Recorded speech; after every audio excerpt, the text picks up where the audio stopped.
Hi, I'm Anshu, one of the founders of DabbaDrop, an eco-friendly takeaway service in London. We deliver plant-based curries, healthy plant-based curries in reusable Dabba tins, which are these lovely beauties here. Today we're making a cauliflower korma.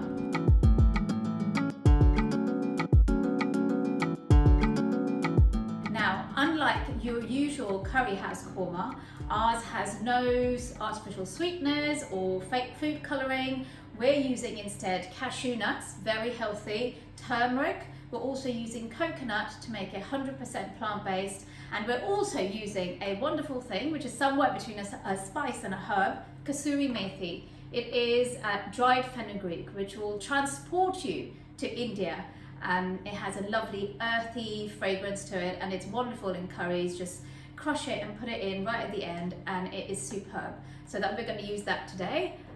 So the dish we're making today is a family favorite in my home. We grew up eating it. It was a centerpiece that my mum would prepare every time friends and family came over. We're going to be using a whole roast cauliflower, unlike what we do in our takeaway service. So it is a beautiful centerpiece that you can bring out to the table when you've got friends and family over, and you decorate it with lovely coconut flakes and nuts, and it looks so beautiful. So I hope you will really enjoy cooking this recipe.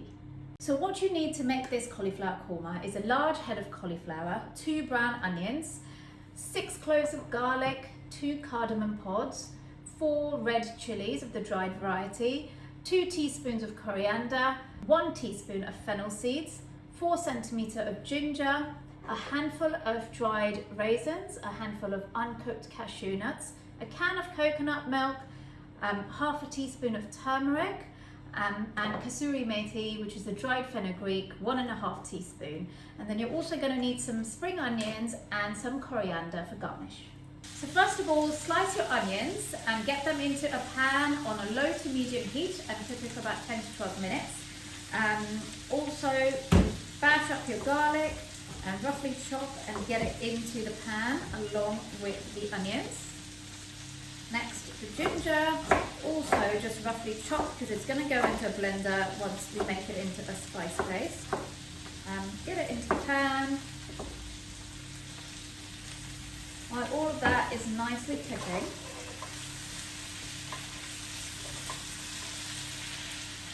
we will get some hot water, and we're going to put our handful of cashew nuts in there.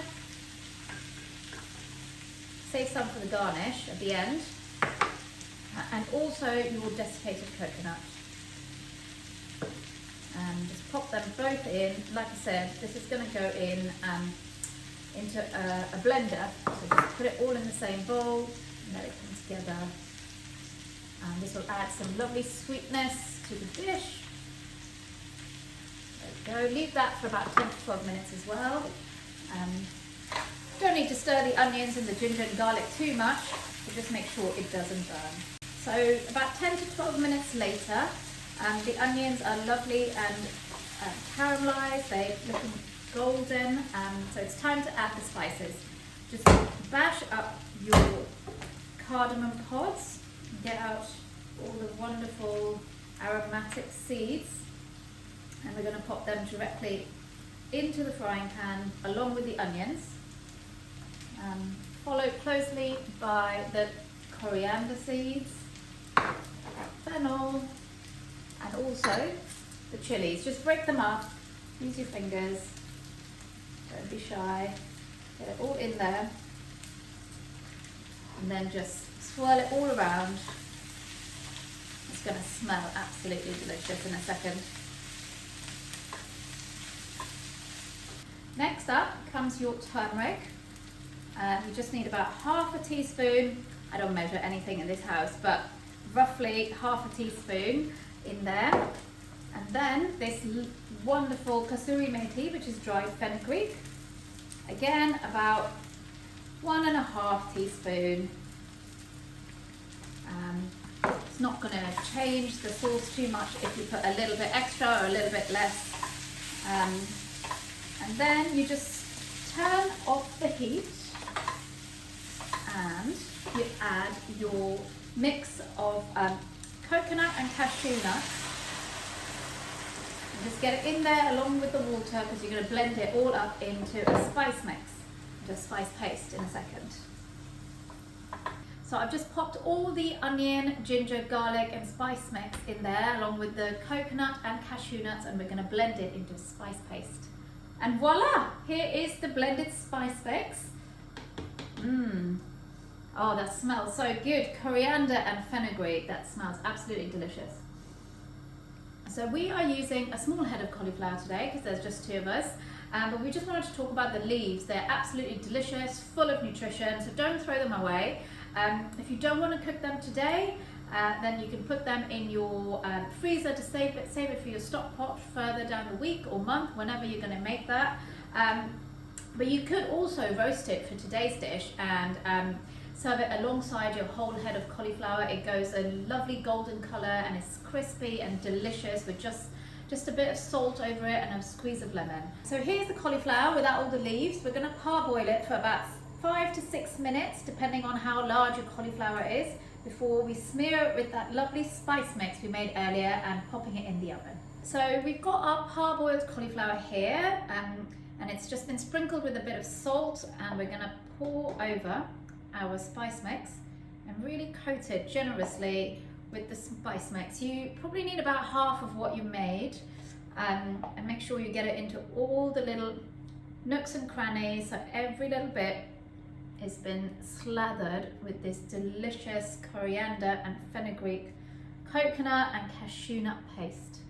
So now that the cauliflower is covered in all the spice paste, we're going to pop it in the oven, a preheated 180 degree oven.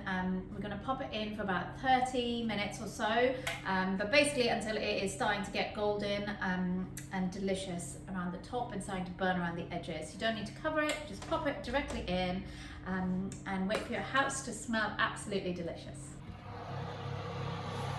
Oh, look at that. Those leaves are crisping up and the cauliflower is nearly there.